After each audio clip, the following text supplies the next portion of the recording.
It's The List and your boy with Jimmy Van and Sean Ross Sapp. With Jimmy and Sean, sell pills for your dome. Make a fantastic song. Make a fantastic song. And What's up, you guys? Sean Ross Sapp, managing editor. Inside joke. Inside joke. It is The List and your boy number 107. Okay, don't be ridiculous. It is January. I don't know what day it is, and I don't want to look down. 23rd. The 23rd. You know what today is, Sean? No. What? Today is the 35th anniversary. Oh, God, I know.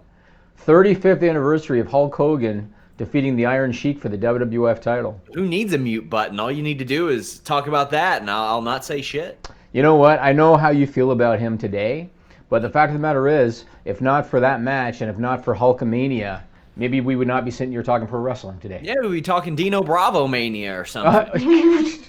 He would have been exactly the guy to take that spot. Yeah. Yes. Yeah. So isn't that something? Say your prayers and smoke your smuggled cigarettes. That's I don't think these guys know the story of Dino Bravo. They I don't don't. think they know. Nope. He was involved with a contraband ring in Montreal, and he got murdered. He was shot like a dozen times. Is he a wrestler? He was. Yeah. Oh. Yeah. Yeah, he is no longer. He is no longer. No. So you heard the Sanjay Dutt story. I did hear the Sanjay Dutt What'd story. you think of that? Let me tell you, man. So if anybody didn't hear, Sanjay Dutt was on a United Airlines plane on the tarmac in Labrador, Canada, which is part of Newfoundland. It's on the east coast of Canada. 16 hours, man. He was stuck on the tarmac. Let me tell you, if that was me with two little kids, and I'm on the tarmac for more than maybe 2-3 hours, I'm getting off the plane. And I don't care what they say about, there's no customs officers working overnight. I'm getting off the plane, Sean. If I'm sitting on the tarmac with two kids. What kind of credit do you think he got for that? They probably didn't give him his money back. United is shit. Probably, hey, here's a $10 Cheetos coupon, and only good for Cheetos. Yeah, only good for Cheetos, and probably only like the crunchy ones. You can't get the regular ones. Well, those are the best kind. Well, I guess it depends on who you're asking. Yeah, yeah. So that story is wild, man. I found, you know what I found interesting about that? So I showed Sean a link to that story that the Associated Press did. So this was like a mainstream news story. And who do they interview on the plane? Of all people, they interview professional wrestler Sanjay Dutt for the Associated Press story. Clacks. Yeah. Oh, yeah. They showed his Twitter and everything. Yeah. So good for Sanjay Dutt. I want to start today by talking about TJ Dillashaw. Okay. And I know, again, people are going to say this isn't an MMA podcast, it's a pro wrestling podcast. And I've said this before, whenever I have a story that I think our wrestling listeners will enjoy, or not necessarily enjoy, but find interesting, I want to talk about it. So I want to talk about this TJ Dillashaw thing because I thought it was interesting. This is a tragedy waiting to happen, Sean. And that's why I want to talk about it. So anybody that doesn't know who TJ Dillashaw is, he's the bantamweight champion in the UFC, which is the 135-pound division, right? For the last, Sean, maybe a year, they've coined this term champ in the UFC. Champ. And what that means is when a guy wins a title in two different weight divisions. Conor McGregor was the first guy that did it. Daniel Cormier won the light heavyweight title and the heavyweight title. Most recently, Amanda Nunes, she was the one that knocked off Ronda Rousey at 135. She just beat Chris Cyborg at 145. So now these three are champ, right? According to the stupid term that they coined. Yes. So last weekend, TJ Dillashaw wanted to join that group. And so he fought a guy named Henry Cejudo for the flyweight title, which is the recruited by WWE. There you go. Who's the 125-pound champion. TJ Dillashaw has to cut to make 135, which is his regular division, let alone 125. ESPN released an article prior to the fight about TJ's weight cut. And a couple of photos were included in that article, and I want to show them. Melissa's got them. Put the first one up. The sitting down? I don't care, whichever. There's TJ Dillashaw when he was sitting in the sauna, trying to cut water weight to get to 125. Look at him. Look at his face, Sean. Put up the other photo. There's the other photo of him. Look at him, Sean, when he was trying to cut to 125. This is a tragedy waiting to happen, Sean. It's a tragedy waiting to happen. As it turns out, Jimmy, draining all the cerebrospinal fluid out of your brain is not a great idea. He was beaten in about 32 seconds. 32 seconds by Henry Cejudo, protested the stoppage. Yeah. I thought the stoppage was just fine. I thought it was okay. So I realized there was a little bit of controversy with it, but the way I look at it is, if they had have continued it, the end result would have been the same. Because if they had have continued it, he would have taken a few more shots, and then it would have been over. The fact of the matter is, so T.J. Dillashaw went into that fight as the favorite, right? Got knocked out in 32 seconds. Are you going to tell me that weight cut had absolutely no impact? Had plenty to do with it. It absolutely did. It absolutely did. And I'm telling you, the UFC now, man, they're a $1 billion entity. They have the new deal with ESPN. This is a tragedy waiting to happen. All it takes is one fighter that, God forbid, passes away because of these drastic weight cuts. This will be major negative PR for the UFC. And we've seen it a lot less. Like Robert Whittaker is the 185-pound champion right now. Right. He was, in a lot of ways, a failed 170-pounder. Right. We've seen Conor McGregor move up. Max Holloway's talked about moving up. I like Kyler's comment in the live chat. He said, Henry Cejudo, once recruited by WWE, now recruited by Nikki Bella. Yeah. What is this love note they're passing back and forth to each other like they're in elementary school via Ariel Helwani? It's Nikki, so weird. Nikki Bella's doing it for fucking PR and social media follow. I don't give a shit. Whatever. It really translated. That's good for her. Good for her. Bella's got like the lowest viewership ever. That's because they're not interesting. All right. Brie is, I will say this, Brie is kind of interesting to me because now that she's a mom, she posts like these recipes and stuff. And my wife and I, every now and then, my wife will be like, hey, Brie Bella put up this recipe for whatever. And sometimes it's interesting stuff. So that makes Brie Bella interesting. Nikki Bella's not interesting. Yeah, I would agree. I mean, it's just all the same shit. Put up that first photo of T.J. Dillashaw again, the one when he's sitting in the sauna, because I don't care about Nikki Bella. I want to talk about. Like he needs some recipes.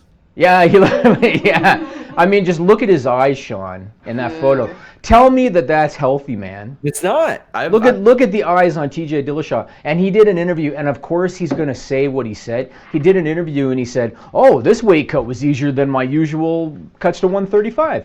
Of course he's going to say that, right? He does have the benefit of experts and stuff like that, but I can tell you, man, personal experience from weight cutting, it can do bad things to you. Almost shut down my kidneys. Doing it years ago, trying to make 149.9. That happened to Daniel Cormier, did it not? When he was in wrestling. And Chris Cyborg, there was a video of Chris Cyborg maybe a year ago. She collapsed on the floor and she was bawling because trying to make her weight cut. We've heard of situations with amateur wrestlers that passed in college because they were in plastic suits and stuff like that. It has not yet happened to a fighter in the UFC. It will happen eventually if they don't curtail this. And when I saw those photos of T.J. Dillashaw, especially when he went into the cage and lost in 32 seconds, I thought they got to get a better grip on this, man. There will always be those people who try to get as small as possible for a competitive advantage. But I can tell you, man, I feel way better when I wrestle at welterweight or middleweight than I did when I tried to make 149.9 pounds. Sure. It kills you. Look at Rumble Johnson. Yeah. He was better in the light heavyweight. Yep. You know, was he light heavyweight? Yeah, he was light heavyweight. He's gonna be a heavyweight if he comes back. Yeah. Boy, I've seen some pictures. On some shit. So let me ask you this, man. So the Revival a week ago asked for their release. Ross Sapp is very careful to say, all I heard was the company thinks they're leaving or whatever. You didn't report. They wanted to leave. Yes. That they wanted to leave. Okay, fine. So others came out and said, okay, they asked for their release. I think one of them started following you on Twitter, whatever. And this week, Raw features not only a title match with the Revival, but also features Heavy Machinery, who a week ago, Otis was looking like one of the bushwhackers out there getting ready to lick Alexa Bliss's face. Now, all of a sudden, 1 week later, they're in a profile match, kind of like a feature match to make them look good. Coincidence, Sean? To be fair, what do you think? To be fair, they did do the bushwhackers walk during that match. You also had the Singh brothers and Jinder Mahal against Lucha House Party, which is kind of a way to do that. You had Zack Ryder and Kurt Hawkins get back together. I think that there were I don't want to say major. There were strides taken in this tag team division. Yep. The thing is, the talent has never been lacking. It's been the booking, and it's been the consistency. And that's the thing. Anytime there has ever been any significant juice given to the tag team division, it's succeeded. Yes. Anytime. I mean, I still fondly remember the 80s. I'm the old school guy, right? But I still fondly remember the 80s when the Hart Foundation were like, really, not only were they good, but they were really profiled on television. The British Bulldogs, Valentine and Beefcake. Like, that was a fun time to be a wrestling fan in terms of the quality of the tag team division. They used to do the Survivor Series 5 teams against 5 teams because they had so many teams that they could do it. Yeah. They have plenty of teams to do it now. They just, like you said, they don't profile them, you know? And it's too bad that it took one of the teams asking for the release in order for somebody to say, oh shit, maybe we need to actually focus on these guys a little bit. And don't know if you saw my video that I put clearing up, because I said what I said, WWE was fearful that they were leaving. That's from people in WWE. Right. And I had the people that were like, oh, no, they're not. They're not afraid of anything. And I'm like, yeah, is that why as soon as Ring of Honor announced MSG, they were like, oh, Matt Riddle, please, you can come over here now. We know that we've had you on ice for a year and a half, 2 years. Oh, is that why when Mike Kanellis went to ask for his release, they were like, oh, I don't think so. What is Mike Kanellis doing these days? Well, he ain't on the road this week. You know what? Let's talk. Let's talk about it. I'm ready. So on the list of Jimmy Van right here, I had Mike and Maria Kanellis on here, and I was gonna ask you about that because, like you just kind of said, he has gotten more press over his alleged request for a release than he had as a member of the talent roster. It ain't alleged. He asked. Okay, fine, but he's got more press over that, and it came out that they're off the live events and they had a network special that's been yanked. So does that mean they're done? I don't know if that means they're done. I know there's heat on them right now. And is it because Maria denied it publicly? Is that why? Yes, that is a reason. Among other reasons, I had a wrestler who I will tell you about during our break, who contacted me immediately, and like when she tried to shoot down Ryan Satin's story, Ryan Satin's not in the habit of making shit up. Whether you like the guy or not, he's just not in the habit of that. And I don't know why these people in this landscape we're in, where everything's got to be fake fucking news immediately, think that there's any longevity in reporting fake stuff like that. It's easily shot down. But the thing is, Maria was playing semantics and saying, I didn't ask for my release. Well, that's neat. Mike asked for it. Right. And that was reaffirmed by several WWE wrestlers. And Ryan stumbled upon the news trying to confirm the Revival thing. Somebody said, I don't know, but Mike sure did. I heard that. I asked. Bam, immediately confirmed. And I'm like, all right, okay. I mean, if they're off live events, they must be on their way out. He was even joking. He had a meeting with Triple H. He was off TV, or not at TV, 1 week. And people were asking him what's going on. He's like, I needed some me time, needed some time off. And he was back the next week, met with Triple H for a long time. And when he came out, he even kind of joked, I guess I'll be around for a while. I guess I'm around for a few weeks, haha, type of thing. People just thought he was joking about it. Like, had a meeting with Triple H, I didn't get fired, LOL. But when she came out and said that, I had several wrestlers that were not happy about that because he had openly discussed asking for his release backstage. It almost came off like she was covering her own ass. Yeah, and I don't know. I mean, a lot of people said, well, maybe he didn't ask for her release. Maybe he didn't tell her. And I was like, this happened weeks ago. If he didn't tell his wife that he asked for his release from a company that they are both working for, I mean, draw your own conclusions for that. But I don't think that happened. Yeah, I mean, you know what? No, with all due respect to them, no loss.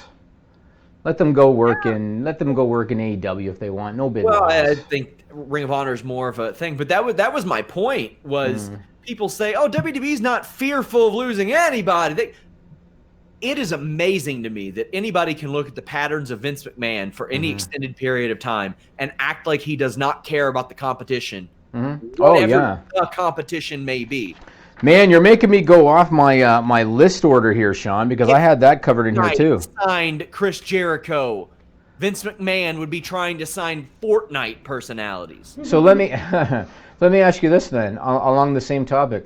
Dave Meltzer reported that WWE has told people that if you can show them on paper an offer from another wrestling company, WWE will beat it, and they might even double it on the spot, provided that you sign immediately. Have you heard about that? Is that true? Would be shocked if they doubled it. Unless it was... Because let me tell you something, like whenever I put my employer hat on, you know what I'm saying? Yeah. If someone comes to me and says, this other company's offered me this, I'm not going to double it. What kind of precedents are you setting? You know what I mean? I mean, what are you telling your locker room if you're WWE, which everything is so public? If you're WWE and a talent, goes to you and says, "Well, I have this offer from me. I'll double it. Stick around." let me just say, Horrible precedent. I think that's a great idea, Jimmy. That if somebody were to offer me something, that you double it. I think that is brilliant business. Oh, brilliant business. Brilliant business. Couldn't be smarter. Okay, so you are a very successful businessman. That's why you lend a lot of credibility to this type of discussion. We have had that talk before. You matched it. You weren't like, hell, let me double it, triple it even. Very facetious, sarcastic, like, oh no, please don't go type of thing. Like, why? No. Why? I don't think I ever said to you, oh no, please don't go.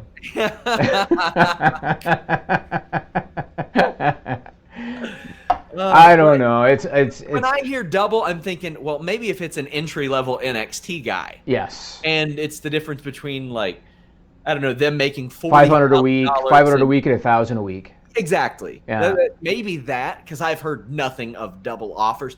I'm not trying to shit on what Meltzer wrote. I don't know. Maybe he's talked to somebody that was offered, quote-unquote, double. It's possible. There are a lot of moving parts in there. Maybe they were offered double, but no cut of merch, no cut of this, no cut of that. Maybe double the downside guarantee. Especially with the whole network thing now, right? The network thing throws a wrench into contracts, so yes, kind of makes sense too. I don't know, man. I mean, again, if they have done that, or if that's something they are considering, you're going to alienate that talent. Like, that talent's going to come into your locker room, and guys that have been there for 5 years making half what you're making, especially if your notoriety is no greater than theirs, you're going to alienate that talent. You've got to, I'm all about, and Melissa knows, I'm all about don't set precedents. Like, you've got to worry about not one person, you got to worry about, in Vince McMahon's case, what, 200 people, Sean? Yeah, we had that discussion this week about an aspect of our business. So, I see what you mean. And once you do set that precedent, it's hard to go back. Look at Vince McMahon. For a long time, he didn't want guaranteed contracts. That's right. But because WCW was doing it, he had to up the ante and had to offer it. Did you see Joey Janela upping the ante in his offer to Dolph Ziggler? No, so I haven't heard anything about Joey Janela, so I did hear the Ziggler thing. It was PW Insider, I think, that reported that Ziggler was offered a producer position with WWE, turned it down. Yeah, right? Well. Is that part of the Janela story? Janela said, well, I can't offer you that, but you can bang my aunt. That's what I call upping the ante. Get it?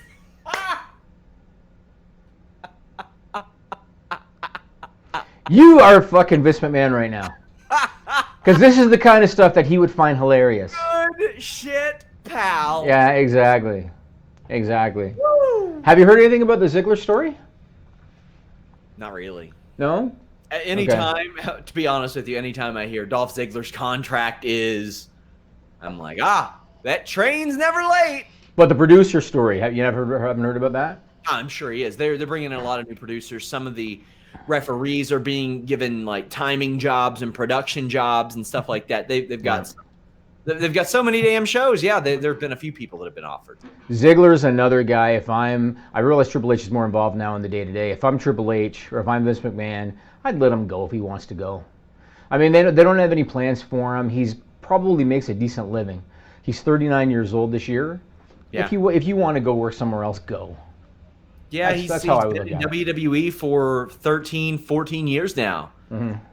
So, I mean, my God, he is a multimillionaire by this point. I don't know about that one. I don't know about that. What kind of money do you think he's not making? 13 years on the main roster between Spirit Squad, the caddy gimmick, and. But see, what you forget sometimes is their expenses. They have a lot of expenses, so he's not clearing $1 million a year. I don't think. I'm probably not clearing $1 million a year. No, but I don't know. I mean, he does do the comedy stuff, and he did didn't he do like a Marine or something? He did one of the movies. Yeah. He does the comedy stuff. He probably pulls in maybe a couple grand a shot for that. I don't think he's exactly sitting on a Scrooge McDuck vault or anything. Man, I wish I was getting paid a couple grand a shot for those hilarious jokes I'm making on this podcast. Oh boy, would that be valuable. It to would this be. podcast. I should isolate that into a clip. Look at this. Look at my hair. It's a mess. I got to brush it right now, Jimmy. Oh, now you're brushing it on the air. I was chirping him because he was brushing it off the air earlier. Really nice hair. What can I say? You almost got feathers going on the side there. Yeah, I know, man. It's still a process. I'll tell you what a process is. Triple H and NXT. And I happened to speak to Triple H today on the media call. It's on my Twitter. It's on our YouTube. And I'll be bringing it to you guys live on my Twitter Saturday night after NXT TakeOver Phoenix. But I asked him about some of the new, or not new moves, like the Canadian Destroyers we're seeing, which I have some more insight on, and The Rock's daughter, Simone Johnson. Take a listen. Seeing photographs, videos of The Rock's daughter, Simone Johnson, training at the Performance Center here and there. Can you give us any insight on that, how it came about, and maybe The Rock's reaction to that happening, and if we're going to see more of her in the future? Yeah, look, I think if you want to know about The Rock's daughter, best person to ask would be The Rock. Yeah, I think she probably, I know, has the bug of the business. She has caught the love of it from her father. I think that, even if you were to ask The Rock, there's nothing like that electricity, not to sound cliched for him, but the connection that he has with people and all of that. And I think it all stems from his time in WWE and his love of that is evident every time he's around it. I think she sees that as well. And of course, Ada, and, it's in her blood. And I think that if it's something she wants to pursue, I know that he is big, like I am, on, continuing education and taking the right steps and doing everything the right way. And I know that he believes that it's a wonderful business that I think he would be, I know he'd be proud to have her be a part of. So the question about will you see her more in the future, I think it would be hard not to see her in the future.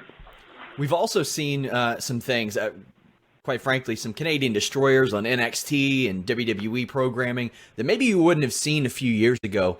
Where is the line drawn on things like that, where there are techniques that we didn't see? And is there anything that you see where you maybe go to talent and say, scale it back, try this different? We're not quite ready for that yet.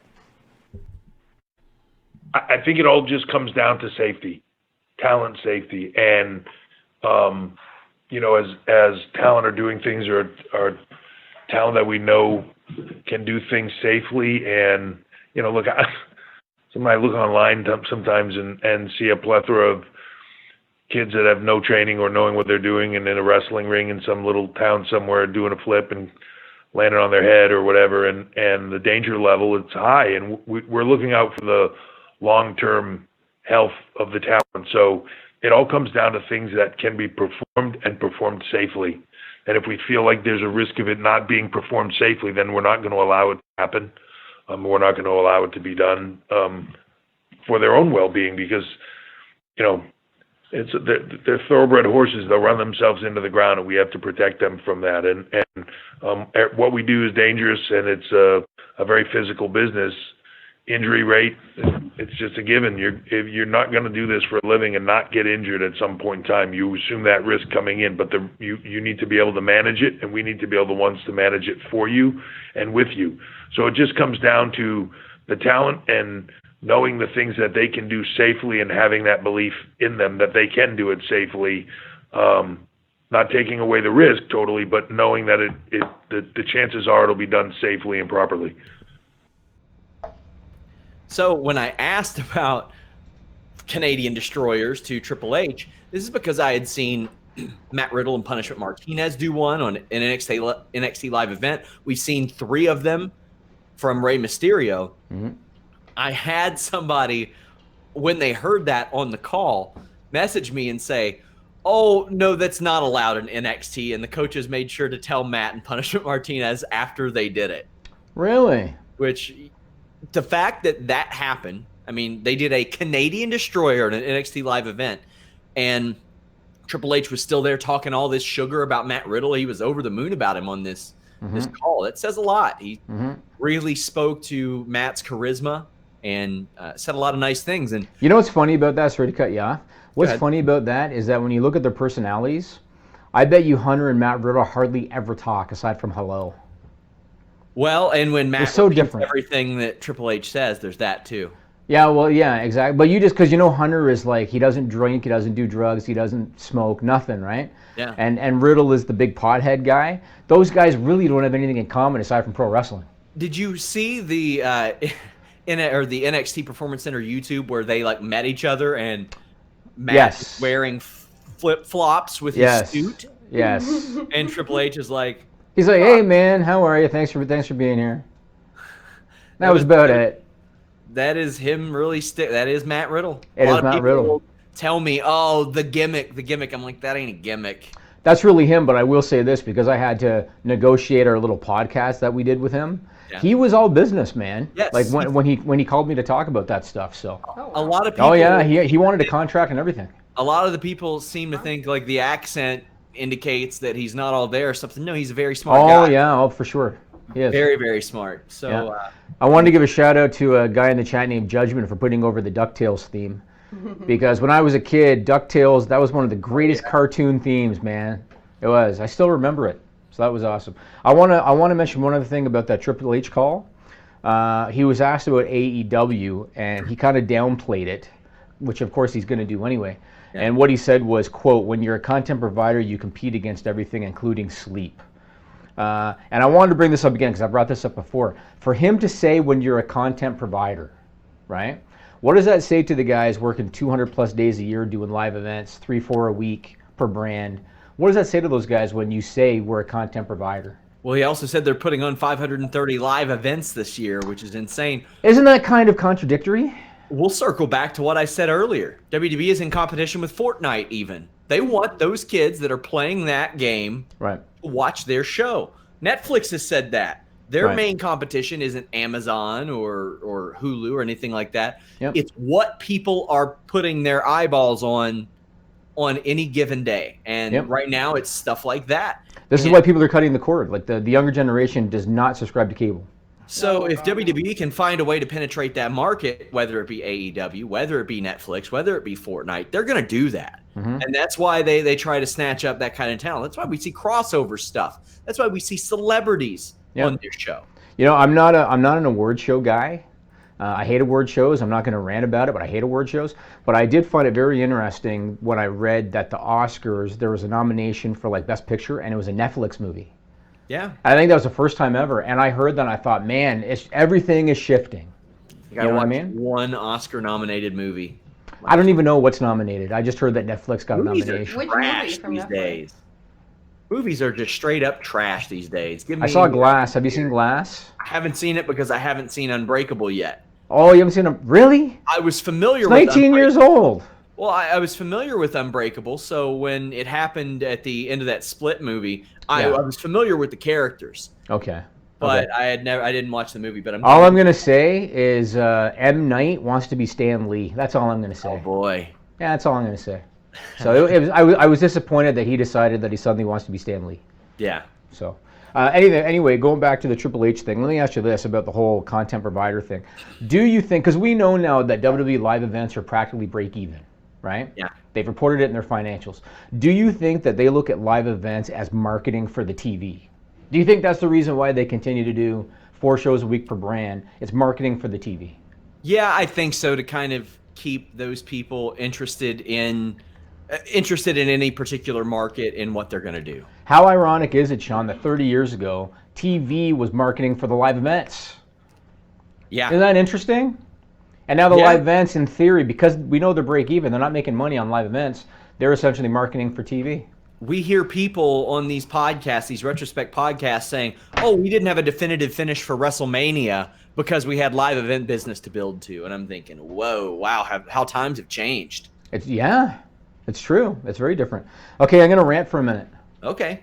So last week I did a little bit of a rant about Ronda Rousey, and Sean was joking afterwards about, well, you did all the talking this week, but that's okay because I do like 83 podcasts a week. Yeah, I do. So I ranted about Ronda Rousey. I want to rant because I saw something on Raw that really was a head scratcher for me, Sean, and maybe only for me, but it was a head scratcher for me. And that was when Elias put over Baron Corbin again. For me, that was so I got to talk about it. So Vince McMahon and WWE have long proclaimed that they listen to the audience, right?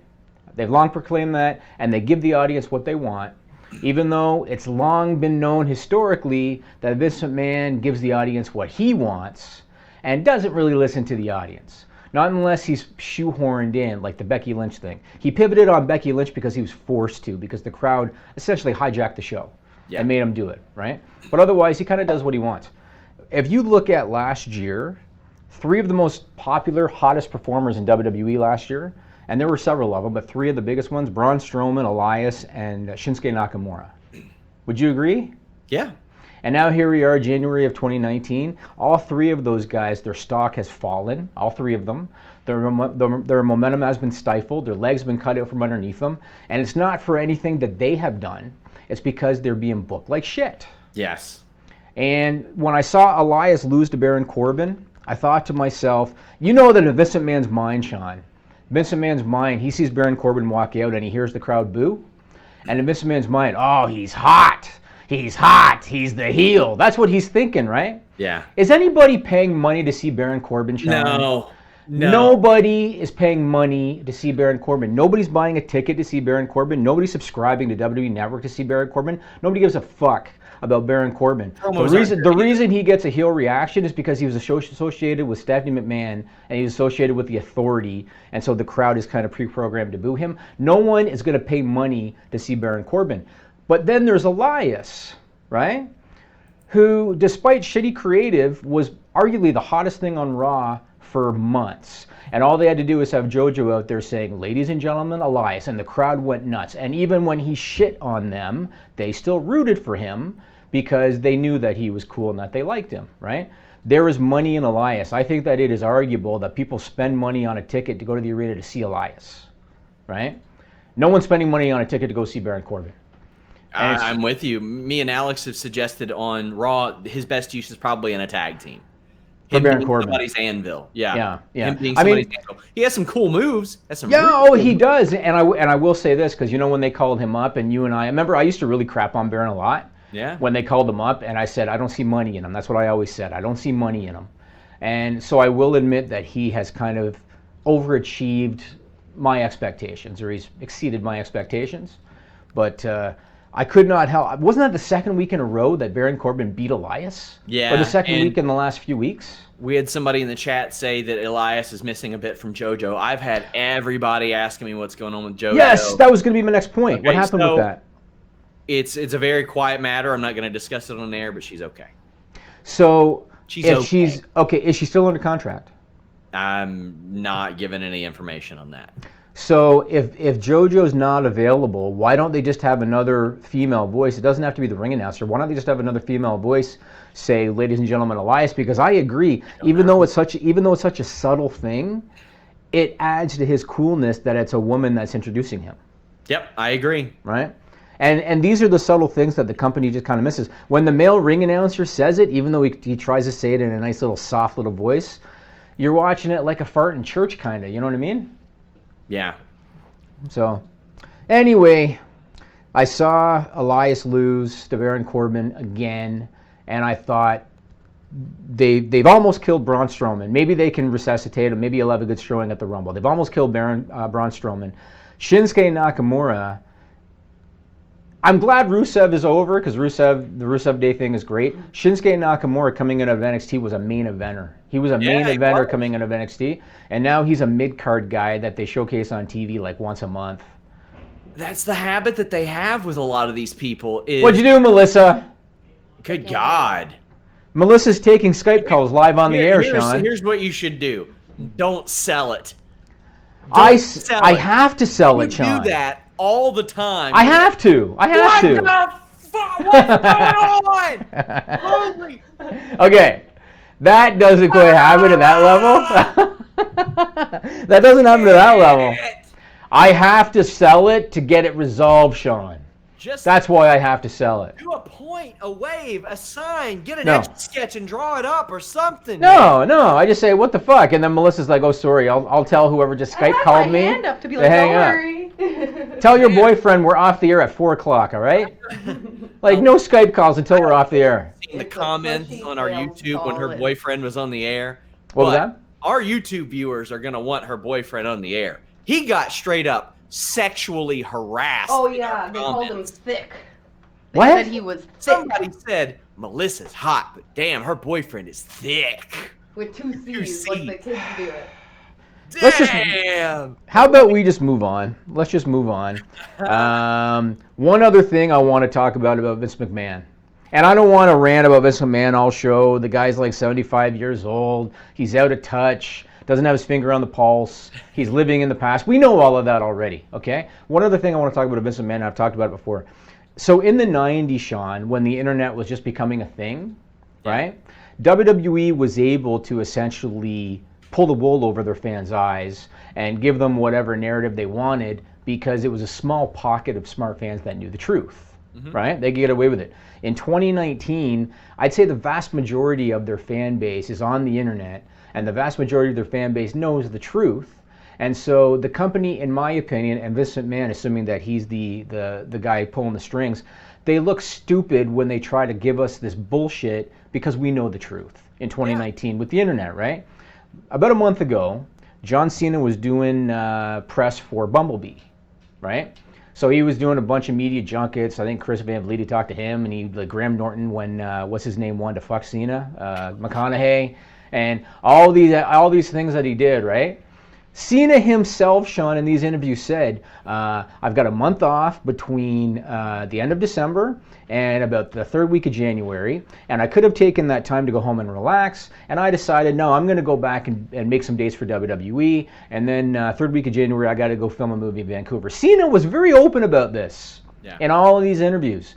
So what does WWE do? Because on Monday, Cena's not at Rock because he's in Vancouver filming a movie. Oh, he suffered an ankle injury. And I watched that thinking to myself, this is not 93 anymore. Everybody knows the truth because everybody's on the internet. They know that he didn't suffer an ankle injury. There were a lot of people asking me if that was real, and I was like, well, they're going to get a Drew match out of it eventually, whether it's one off on Raw or something bigger. But why can't they either just say, oh, he's off filming a movie, or just don't mention him at all? Well, they had planned on Lars Sullivan being involved in that, and that happened. For the injury angle? Yeah, and that unraveled pretty terrifically. Are they still looking to go in that direction for Mania, or is he still an unknown? It's hard to say. It's hard to say? For several days, I don't think there was much contact between the two sides. Triple H today said that, quote, nothing has changed and that they are moving on doing what they're doing. So he was very, very evasive about that. Okay, let's go to stupid people. This is a stupid song, it just goes on and on. You might find some meaning, but you would be wrong. Man, I got some good ones, Sean. It is amazing to me just how fucking dumb people are, because I got good ones every week. And when this is over, go to FightfulSelect.com. Stupid People Extend, we'll have 3 more for you. Assuming that you don't have to do it by yourself this time. How do you think I pulled that off? Magic. I was talking to Nigel. Like, it worked out all right. His pay.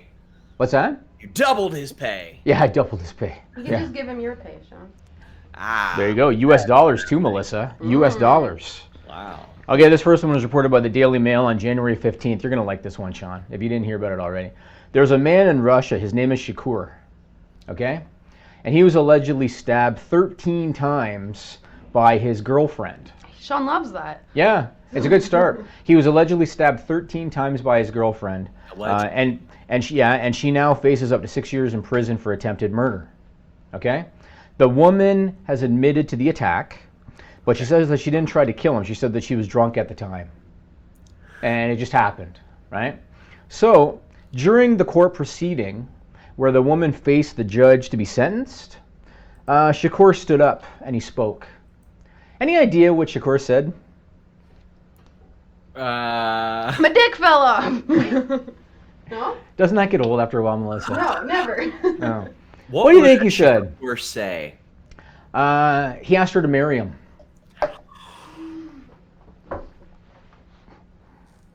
In the courtroom? Yeah. No! Is there video?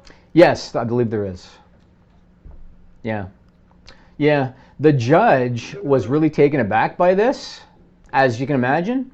So he actually had to postpone the proceedings and postpone a decision until a future hearing. He actually like stopped the proceedings, and he's gonna Did he stop to officiate their wedding? Yeah. Do not let that woman cut the cake, whatever you do. Right. Isn't that amazing? Oh. Isn't that amazing? No thanks, man. Maybe it took 14 cuts for him to say, fuck this bitch, you know what I mean? But 13, he was still... To my thick boyfriend, don't propose this way. Isn't that amazing? Man, now I feel like... For him to propose that way, you got to stab him 13 times, Melissa. Oh. Right? Oh, now she's considering it. My proposal was trash compared to that. Wow. Okay, let's hear it. What was your proposal? I'll tell you mine. What was your proposal? That's not a story No, to this is tell. my favorite stories. Go. Yeah. Oh, man. Now, keep in mind that we're only on the air for 18 more minutes. But go ahead. My wife and I like historic things about our hometown, Maysville. So there was a theater that is named after George Clooney's mom. They had a lot of stuff there in the early part of the century. I rented it out. I produced a video of like me and Kara hanging out, all this stuff, and showed it there. I told her that we were watching something else, and then that aired, and she was very happy. That's good, man. What's wrong with that? That's awesome. I didn't stab anyone. That's okay. All right. I'll tell you my story real quick because Didn't make the news. that's very true. That's true. I don't know if she accepted the proposal because the story didn't say that. Just that he proposed. I like that there's doubt. Yeah. I don't know. I think there's a little bit of instability in this relationship. There might be. More of a you problem, though. There might be. I'm going to tell you my proposal story only because you're going to love my mother-in-law, her participation or whatever. So we were going on a cruise in Florida with my parents and my in-laws had never met. And they live in Florida, so we were all going to meet for lunch before we got on the ship. Yeah. I went to my in-laws first. I'm in the car with them riding to where the cruise ship's going to go, where my parents are going to meet us. I'm sitting in the car with the ring in my pocket. And I'm saying to my mother-in-law, we got to pick a really nice restaurant because I want to have a nice lunch with all of us before we get on the cruise. Yeah. She doesn't know what I'm planning. She's looking on the GPS going, okay, there's a TGI Fridays around the corner. I'm like, let's keep looking. Let's keep looking. Okay, well, 2 blocks away, there's a Chipotle. And she kept on pointing out all these like fast food joints because she didn't know what my plan was. But we ended up finding a nice place on the water. I dropped to a knee in front of the whole restaurant. Oh. Nice. Yeah, it worked out okay. Knew of my plan and took my soon-to-be fiance out to get a manicure and pedicure and all that stuff. Oh, that's key. Good Well, job. here's the thing. While she was getting the manicure and pedicure, the person giving it to her goes, "Oh, I bet he's proposing. I bet he's proposing." When Sarah went to the restroom, my mom was like, "Bitch, shut your mouth." Because she knew and was doing all this stuff to prepare her. Awesome. Somehow I have to segue back to stupid news. Hey. But we're going to do it. So are you familiar with Petersburg, Kentucky? I'm familiar with virtually every town that's listed. It's Kentucky. So you know Petersburg? I mean, I know of it. Okay. So this is a story about Petersburg. So this was reported by Fox 8 Cleveland on January 16. You're going to like this one too. This is a good one. So a guy in Petersburg, Kentucky, his name's Corey Lutz.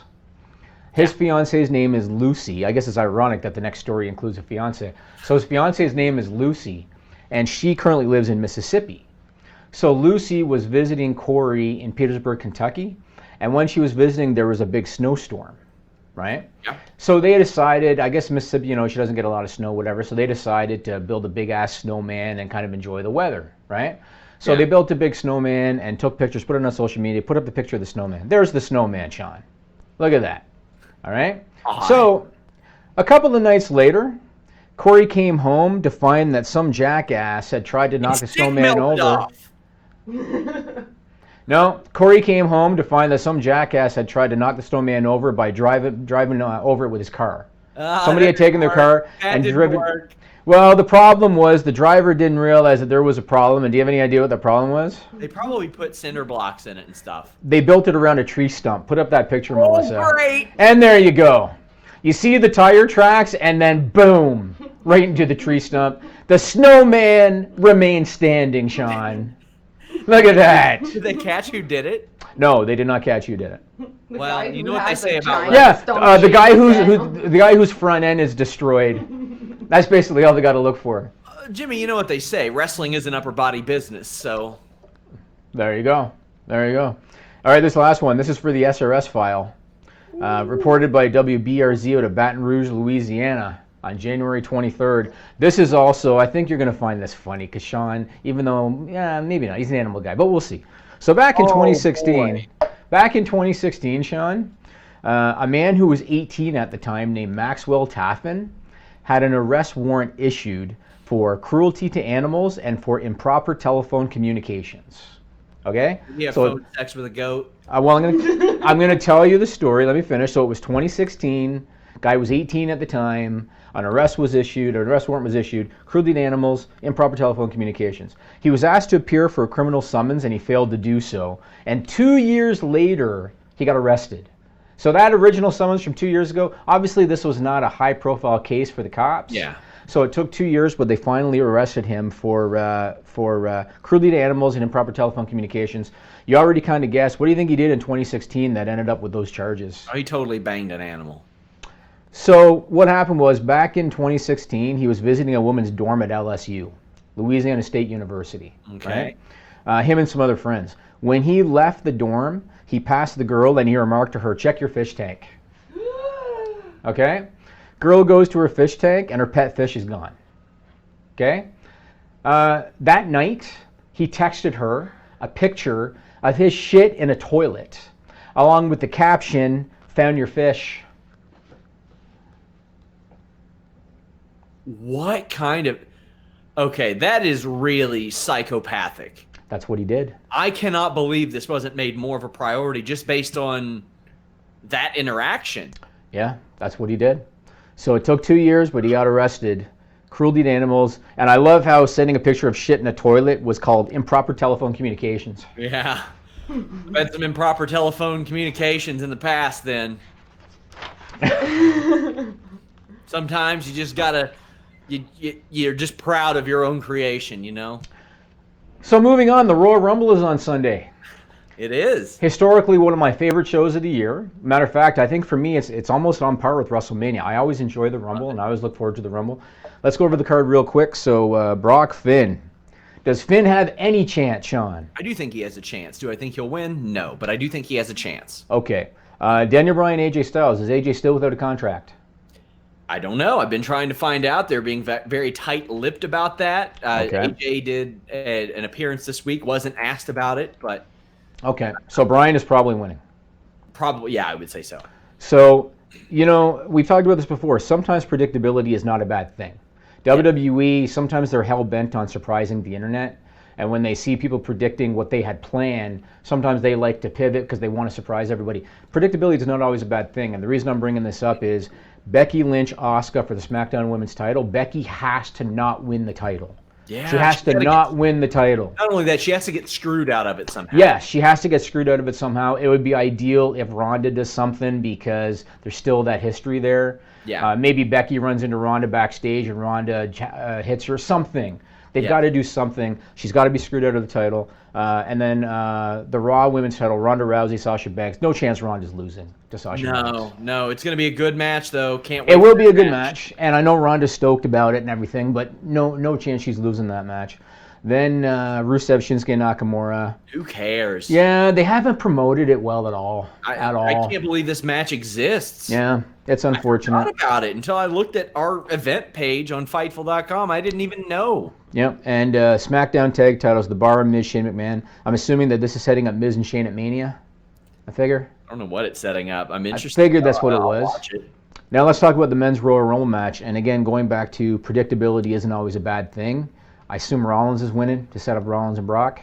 That's who I'm picking. I'm picking Rollins, but WWE has been known in the past to switch things up. And let's be real.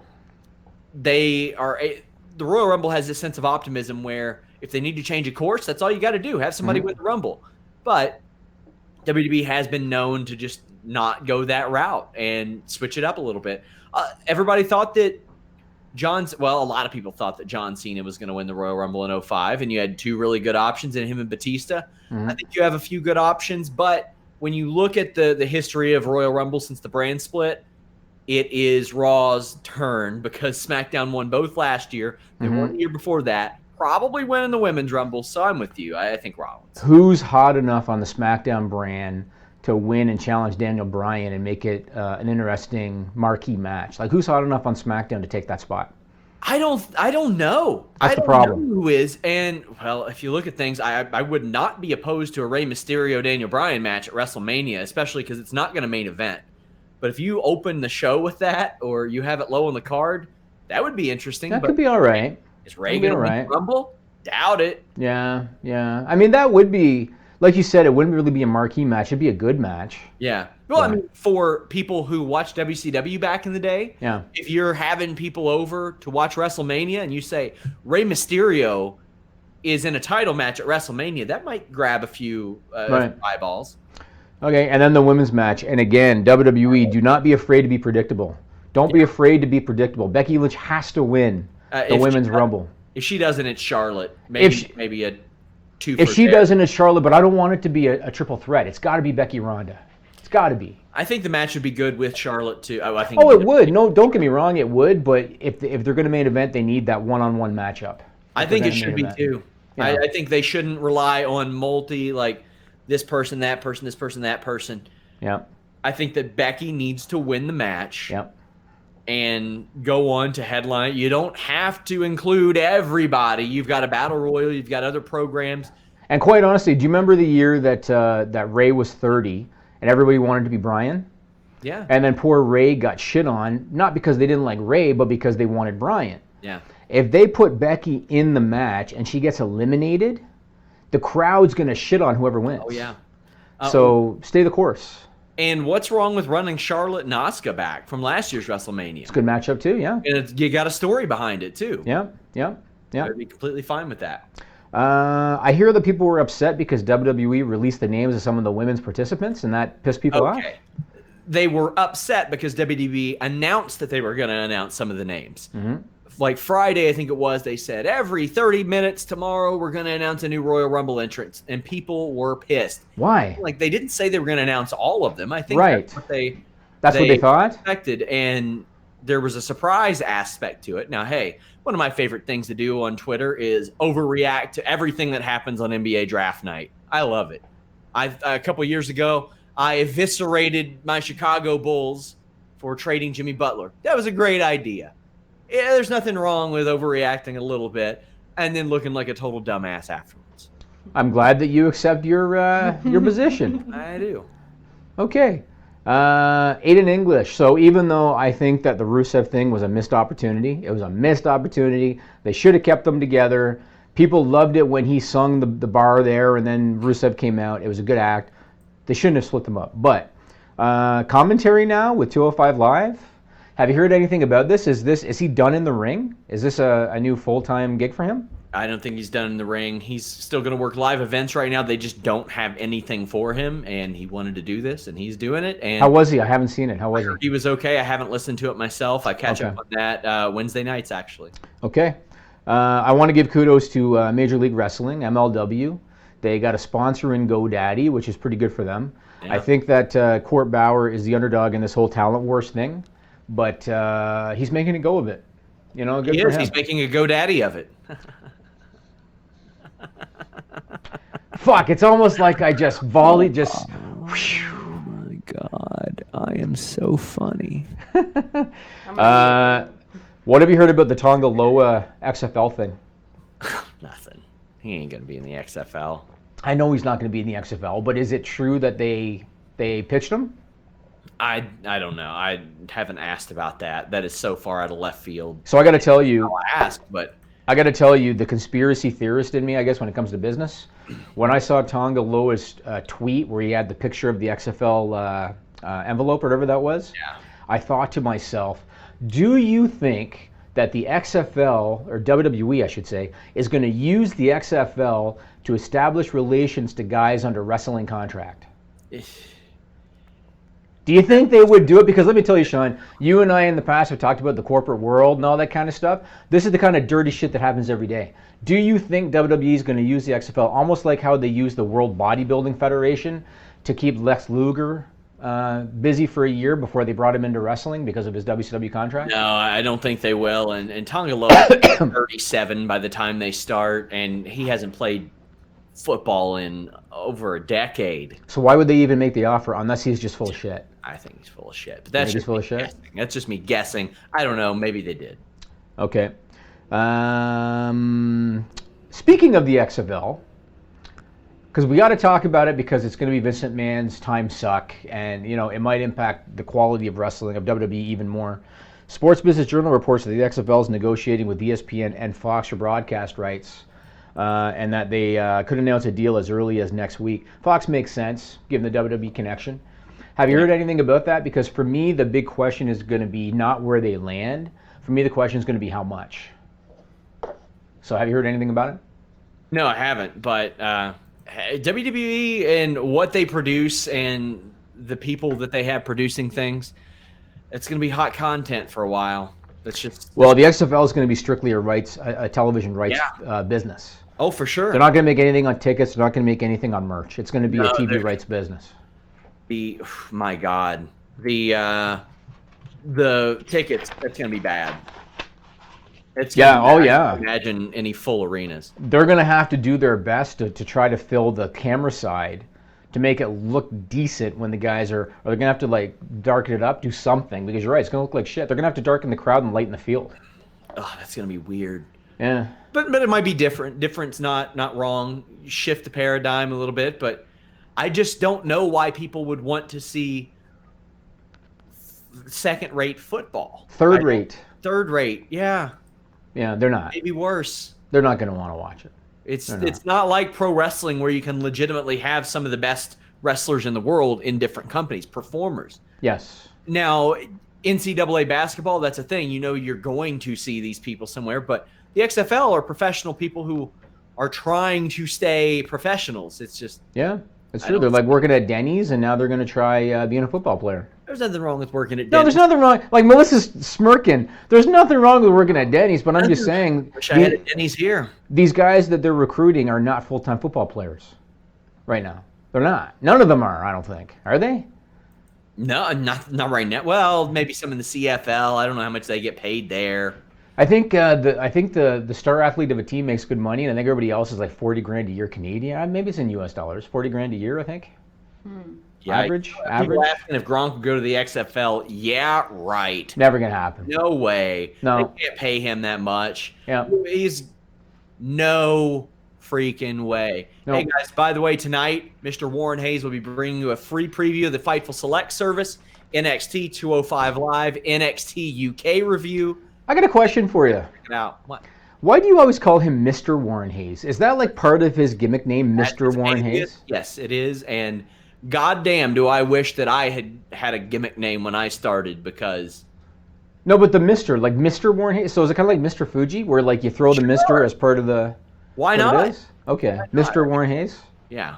I mean, you could be like Sir Sean Ross Sapp. I wish I was not Sean Ross Sapp. I wish I would have came up with something else, because I got people who I've given up on making my Facebook, Snapchat, Instagram private, because it's my name.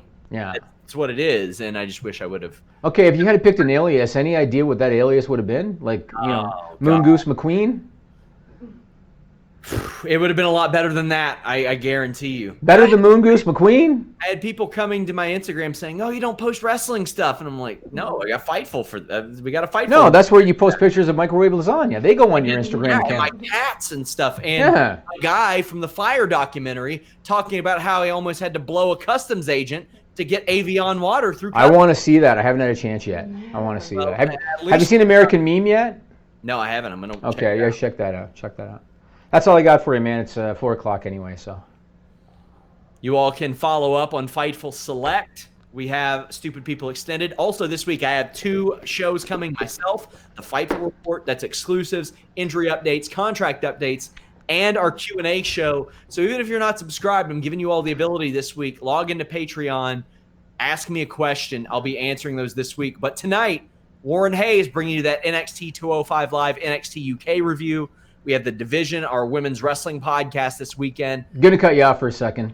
So in the live chat, Babaruski, he says, when's Jimmy singing the theme song? So it's going to be soon. Nigel has to actually create the music because he wasn't able to take it out of the Stephanie McMahon entrance video. What's that? No instrumental versions out there. I looked. Yeah, I know. We all looked. We couldn't find it. So he has to remake the music, and it's time consuming because he's got a regular job. So once that's done, it'll get done. If I were to estimate, I'd say within the next 2 episodes, we'll have it done. Somebody in the chat says Fightful will have a busy day Saturday. NXT Phoenix, PBC on Fox 2, Bellator 214. James Lynch is at Bellator right now. He's got some Fightful gaming stuff coming up. He's playing Mortal Kombat with some of the people on the Bellator show. We're going to bring you that. Subscribe to youtube.com/Fightful MMA Boxing. Good stuff over there. We have that Triple H media audio up as well. But Jimmy, anything else? No, good luck to Jake Hager, man. Hope he does well. Yeah, we're out. Subscribe to Fightful on YouTube for the latest exclusive podcasts, interviews, and news across boxing, MMA, and pro wrestling.